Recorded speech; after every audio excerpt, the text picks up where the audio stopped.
Have you ever felt like you're walking through the valley of financial struggle, wondering if there's a divine key that could unlock the doors to abundance in your life? Have you ever questioned whether God truly wants you to prosper, or if poverty is somehow more spiritual than wealth? Tonight I'm going to share with you a revelation that changed my life forever, a secret hidden in plain sight within the most beloved psalm in all of Scripture. What if I told you that the same psalm that comforts millions in their darkest hours also contains the blueprint for unlimited prosperity, radiant health, and unshakable wealth? What if the words you've recited countless times hold the very principles that Napoleon Hill spent decades studying and teaching to the world's most successful individuals? My friend, you're about to discover why Psalm 23 isn't just a prayer of comfort. It's a divine formula for transformation that the wealthy elite have known for centuries. Before we dive deep into these life-changing revelations, I need you to do something right now. Hit that subscribe button and ring the notification bell, because what I'm about to share with you could be the missing piece you've been searching for your entire life. The story begins in ancient Israel, where a young shepherd named David would one day become king. But before he wore a crown of gold, he wore the simple cloak of one who tended sheep in the wilderness. It was in those lonely fields under starlit skies that David discovered something extraordinary. He realized that the relationship between a shepherd and his sheep mirrored perfectly the relationship between God and his children, and more importantly, he understood that this relationship was designed for abundance, not scarcity. When David penned the words, "The Lord is my shepherd, I shall not want," he wasn't writing from a place of religious duty. He was declaring a fundamental law of prosperity that would echo through the ages. He was establishing what Napoleon Hill would later call a definite major purpose, the unwavering declaration that lack has no place in the life of one who truly understands their divine inheritance. You see, David knew something that most people today have forgotten. He understood that shepherds don't just protect their sheep, they lead them to the greenest pastures and the most refreshing waters. They ensure their sheep lack nothing. This wasn't just poetry to David, it was a revelation of how God operates in the realm of provision and prosperity. Napoleon Hill, the man who interviewed over 500 millionaires and billionaires to discover the secrets of wealth, stumbled upon this same truth through a different path. In his masterwork, Think and Grow Rich, Hill outlined principles that, when examined closely, mirror exactly what David was declaring in Psalm 23. The faith, the visualization, the unwavering belief in abundance. It's all there, woven into 26 words that have the power to transform your financial reality forever. But here's where it gets fascinating. Hill discovered that every person who achieved great wealth possessed certain mental attitudes and spiritual qualities. They had what he called a burning desire for their goals. They maintained unwavering faith in their ability to achieve them, and they aligned themselves with what he termed infinite intelligence. Sound familiar? These are the exact principles David was operating under when he declared his complete trust in his divine shepherd. Let me take you verse by verse through this ancient prosperity code and show you how each word contains the seeds of transformation that can revolutionize your relationship with money, health, and success. The Lord is my shepherd, I shall not want. This opening declaration is more than a statement of faith. It's a complete reprogramming of your subconscious mind regarding scarcity and abundance. When you truly internalize these words, you're activating what Hill called auto-suggestion, the principle by which you influence your subconscious mind through repeated, emotionally charged statements. Think about what David is really saying here. He's not hoping he won't want. He's not wishing circumstances would change. He's making a definitive declaration about his reality based on his understanding of who God is and what that means for his life. This is the essence of what Hill taught as the starting point of all achievement, a burning desire coupled with absolute faith in its fulfillment. But notice the order of David's words. He doesn't start with his needs or his circumstances. He starts with the character and nature of his provider. The Lord is my shepherd. This is the foundation upon which all prosperity is built, the recognition that you serve a God of abundance, not scarcity. Her God who owns the cattle on 1,000 hills, who makes the earth and all its fullness available to those who understand their position as his children. When you wake up each morning and declare, "I shall not want," You're not engaging in positive thinking. You're aligning yourself with a spiritual law as reliable as gravity. You're programming your subconscious mind to seek opportunities for provision, to recognize abundance where others see lack, and to move with the confidence of someone who knows their needs are guaranteed to be met. I remember meeting a woman named Sarah who had been struggling financially for years. She was a single mother working 2 jobs, barely making ends meet when she discovered this principle. Instead of focusing on her bills or her limited income, she began each day by declaring her identity as someone whose shepherd ensures she lacks nothing.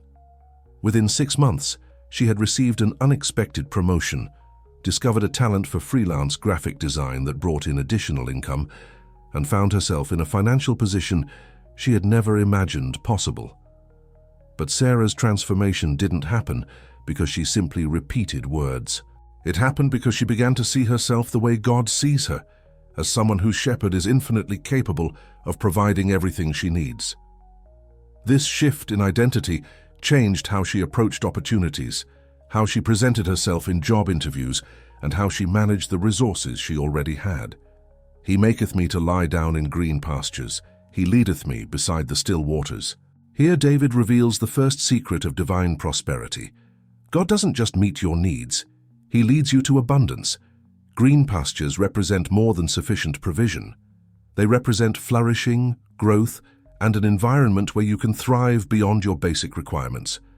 Napoleon Hill taught that successful people have a clear vision of where they want to go, and they allow that vision to pull them forward. David is describing this exact principle. His shepherd doesn't drive him toward provision, he leads him there.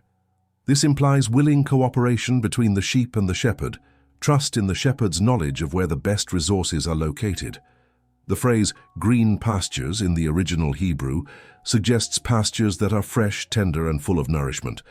This isn't about scraping by or having just enough.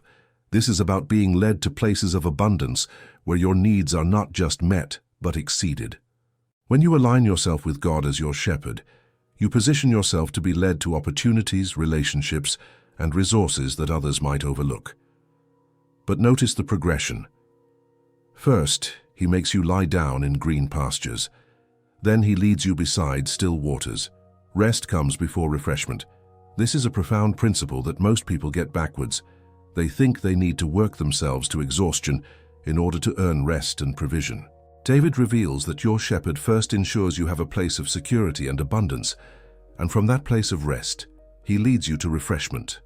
Still waters represent peace, clarity, and the kind of deep refreshment that restores your soul. In Hill's terminology, this would be the state of mind necessary for clear thinking, creative problem-solving, and the ability to receive inspiration from infinite intelligence. You cannot make wise financial decisions from a place of panic or desperation. You cannot recognize opportunities when your mind is agitated by fear and worry. I think of Marcus, a businessman who was on the verge of bankruptcy when he learned to apply this principle. Instead of working longer hours in a state of panic, he began to schedule times of rest and reflection, trusting that his shepherd would lead him to the solutions he needed.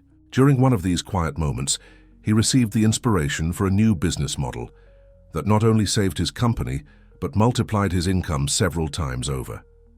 The still waters principle teaches us that God's method of providing for you doesn't involve stress, strain, or struggle. It involves being led to places of peace where clear thinking and divine inspiration can flow freely. This is why some of the most successful people in the world make their best decisions not in the boardroom, but during walks in nature, times of meditation, or moments of quiet reflection. He restoreth my soul. He leadeth me in the paths of righteousness for his name's sake. This verse contains what might be the most overlooked prosperity principle in all of Scripture, the principle of restoration and right alignment. Before God can lead you into greater levels of prosperity, he must restore your soul to its original design and lead you in paths that align with his character. Your soul encompasses your mind, your emotions, and your will. When David speaks of soul restoration, he's talking about the healing of limiting beliefs, the renewal of hope, and the realignment of your thinking with divine truth. This is exactly what Napoleon Hill was addressing when he spoke about the necessity of clearing your mind of negative thoughts and replacing them with thoughts of abundance and success.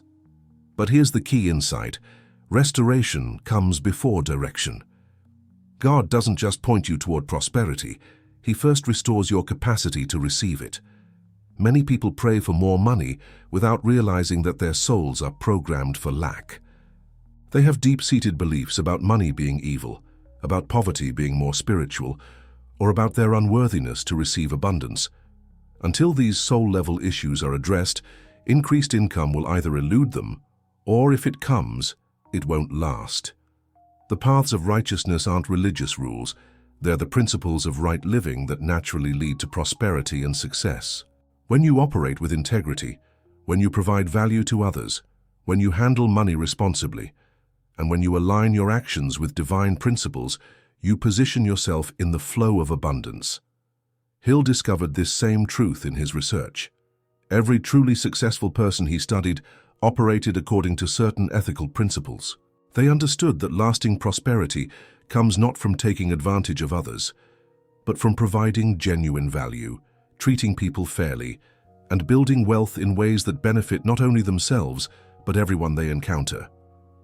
I remember Jonathan, a real estate agent who was struggling until he understood this principle. Instead of focusing only on making sales, he began to focus on truly serving his clients, even when it meant less immediate profit for him. He started recommending properties based on what was truly best for the buyer, not what would generate the highest commission. This soul restoration, this shift from a scarcity mindset to a service mindset, transformed his business. Within a year, he had more referrals than he could handle and was earning more than he had ever imagined possible. The phrase, "for his name's sake," reveals something profound about God's motivation for leading you to prosperity. It's not just for your benefit, it's for His reputation. When you prosper while walking in righteousness, you become a testimony to His goodness and His ability to provide. This means that your financial success is actually part of a greater purpose, which gives meaning and sustainability to your wealth. Yea, though I walk through the valley of the shadow of death, I will fear no evil, for thou art with me. Thy rod and thy staff, they comfort me. This verse addresses the inevitable challenges that come on the path to prosperity. Notice David doesn't say, "If I walk through the valley," he says, "Though I walk." He acknowledges that difficult seasons are part of the journey, but he reveals the secret to navigating them successfully. The valley of the shadow of death represents those dark seasons when everything seems to be going wrong. Your business might be failing, your investments might be declining, or unexpected expenses might threaten to destroy your financial progress. These are the times when most people abandon their dreams and settle for mediocrity. But David reveals a different approach. He says, "I will fear no evil." This isn't denial of difficulty. It's a choice about how to respond to difficulty. Fear is faith in the wrong outcome. When you choose not to fear, you're choosing to maintain faith in your ultimate success despite temporary setbacks. Napoleon Hill wrote extensively about the importance of persistence in the face of temporary defeat. He discovered that most people quit just steps away from breakthrough because they interpret temporary challenges as permanent failure. The wealthy individuals he studied had learned to see setbacks as temporary and to maintain faith in their ultimate success. The rod and staff represent the tools and authority of the shepherd. In times of challenge, God doesn't abandon you. He uses His authority to protect you and His tools to guide you. Sometimes what looks like a setback is actually God using His rod to redirect you away from danger and toward a better path.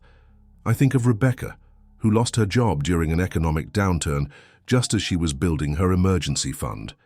Initially, this seemed like a devastating setback, but instead of giving in to fear, she chose to trust that her shepherd was still leading her. During her time of unemployment, she discovered a passion for online marketing and started a consulting business from her home.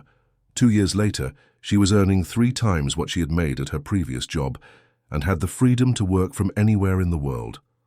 The valley experiences serve a purpose in your prosperity journey. They develop your faith muscles. They reveal your true character and they often redirect you toward opportunities that you would never have discovered if everything had gone according to your original plan. Thou preparest a table before me in the presence of mine enemies. Thou anointest my head with oil, my cup runneth over. This verse contains perhaps the most powerful prosperity imagery in all of Scripture. God doesn't just provide for you in secret. He prepares a feast for you in full view of those who doubted you, criticized you, or opposed your success. The table represents abundance, celebration, and the fruit of your partnership with divine providence. But notice the setting. It's prepared in the presence of your enemies. This isn't about gloating over others' misfortune. It's about demonstrating that God's ability to prosper you isn't limited by opposition, criticism, or negative circumstances. Your enemies in this context might be the people who told you that you'd never amount to anything, the circumstances that seemed insurmountable, or even the limiting beliefs in your own mind that opposed your success.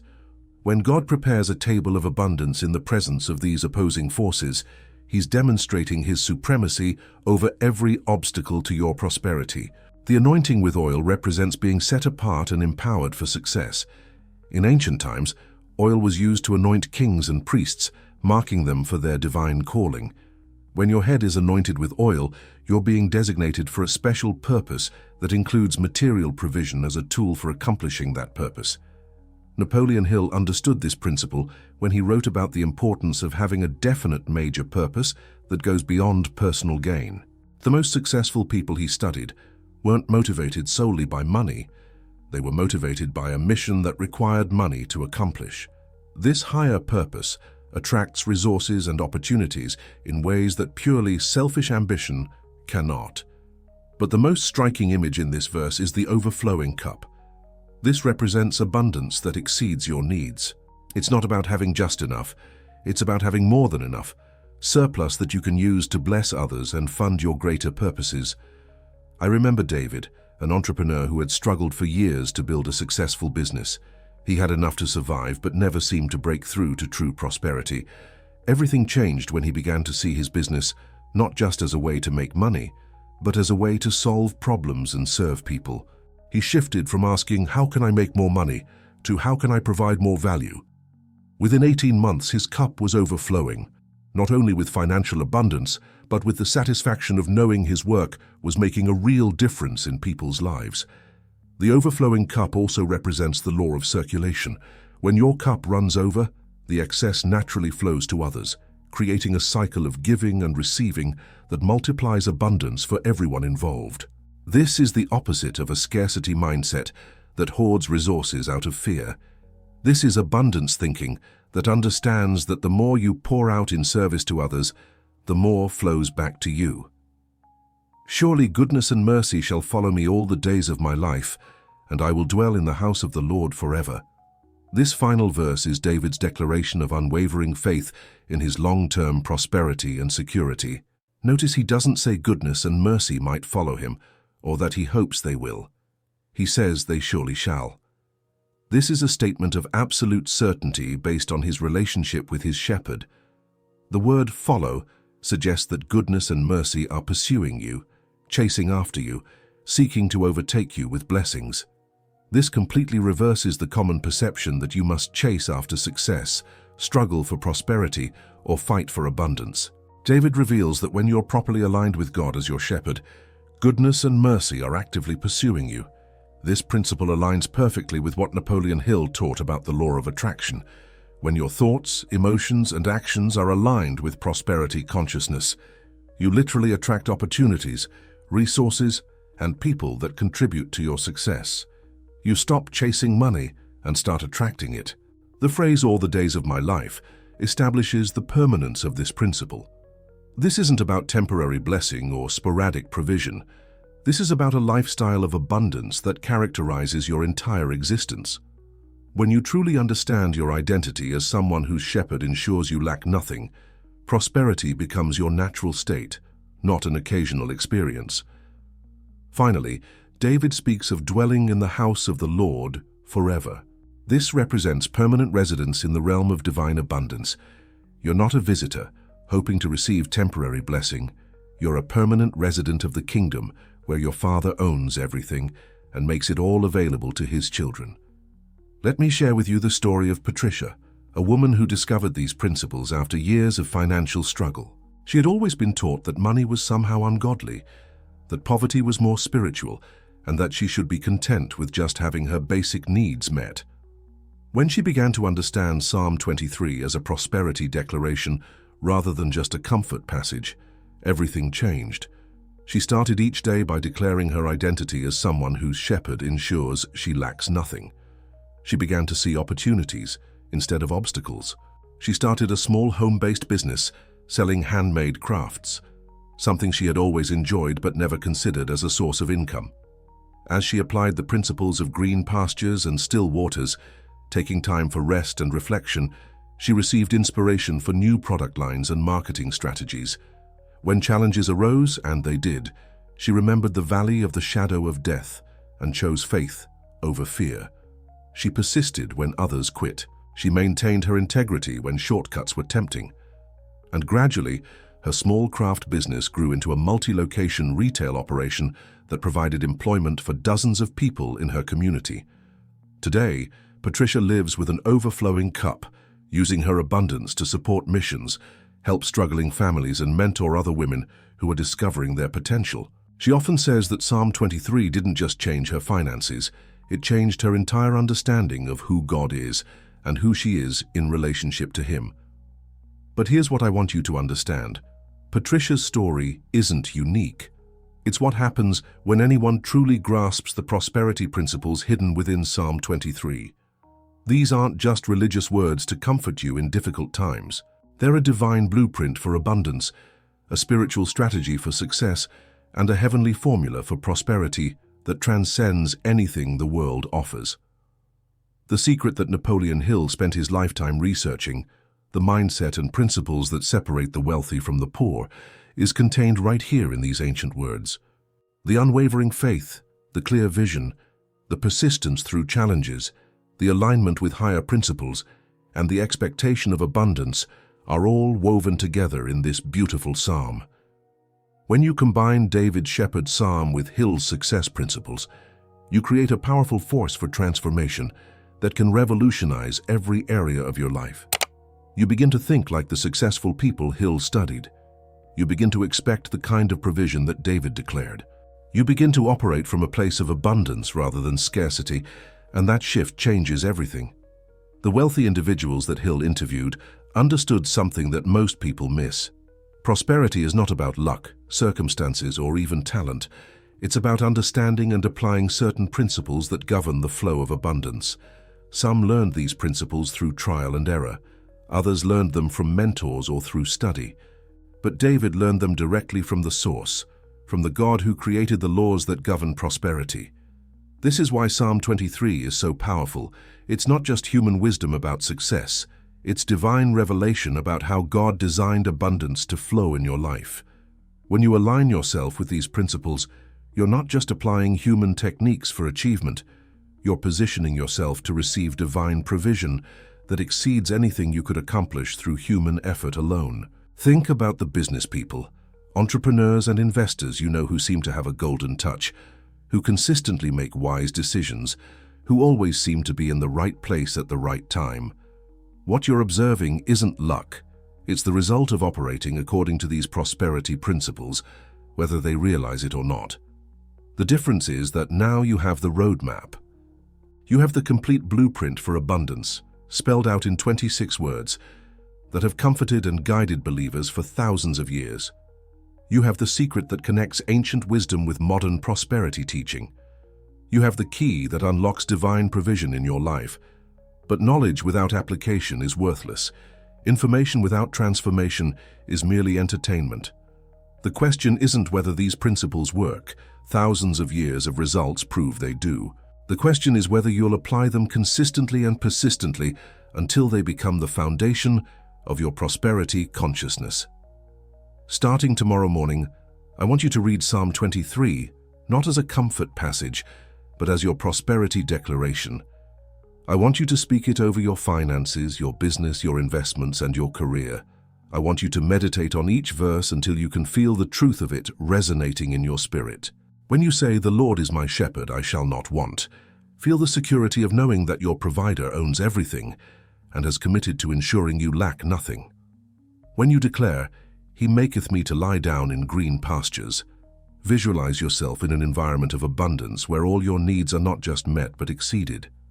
As you speak of still waters, allow peace to fill your mind, knowing that your best financial decisions will come from a place of rest, not stress. When you affirm that He restores your soul and leads you in paths of righteousness, trust that He's healing your money mindset and directing you toward prosperity that aligns with His principles. When challenges come, and they will, remember that you're just walking through the valley, not camping there. Choose faith over fear, persistence over quitting, and trust over worry. Expect God to prepare a table of abundance for you, even in the midst of opposition or difficulty. Anticipate your cup overflowing with resources that you can use not only for your own benefit, but for blessing others and funding purposes greater than yourself. And live each day with the confident expectation that goodness and mercy are pursuing you, seeking to overtake you with blessings you haven't even thought to ask for. This isn't positive thinking. This is prosperity consciousness based on your identity as a child of the God who owns everything. This isn't wishful thinking. This is faith thinking based on promises that have been tested and proven for thousands of years. This isn't religious ritual. This is spiritual reality that produces tangible results in your physical world. As we come to the close of this revelation, I want to remind you that you now possess one of the most powerful prosperity secrets ever revealed.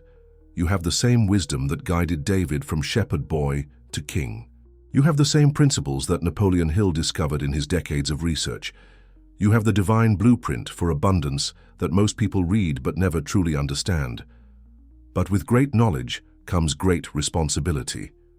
As God begins to prosper you according to these principles, remember that your abundance is not just for your benefit. It's to make you a blessing to others, to demonstrate God's goodness to a watching world, and to fund purposes that extend far beyond your personal comfort.